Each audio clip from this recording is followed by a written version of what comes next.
What's going on, YouTube?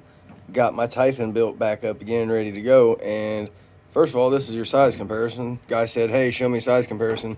How big is the 30 degree north? Well, there you go. I mean, you can look at the size of an X-Max sitting there. You can tell it's nowhere near the size of that. So, yeah, there you go.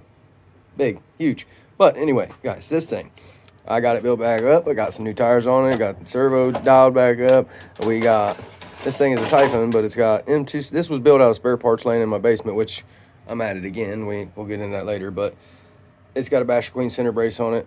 Mike from RC4S was nice enough to send me one of these Otay, I think's how it said, bumpers, or not bumper, but these stops that or chassis brace for the bottom. So it's got a chassis brace on bottom. It's got a chassis brace on top. It's got M2C braces in the center.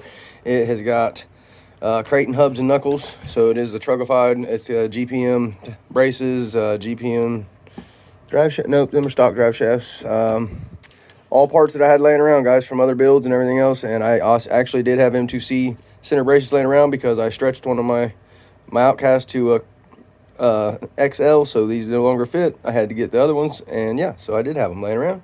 But this thing's gonna be out ripping sometime later. This thing's gonna be out ripping sometime later. Got it on some Durtrack 6-packs, so we can yank some backflips. But I mean, there's your size comparison, guys. And this thing has always been an animal, and I'm assuming it's gonna be nothing less this time around too. So looking forward to ripping this thing too. It is a beast, and it shouldn't been that stock chassis no more with all that bottom and top bracing. It shouldn't.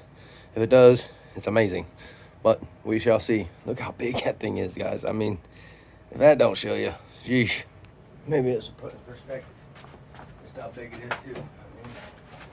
I mean, if this don't put in perspective how big this thing is, I don't know what else will, y'all. I mean, it's massive. Yeah, it's massive. So there's that.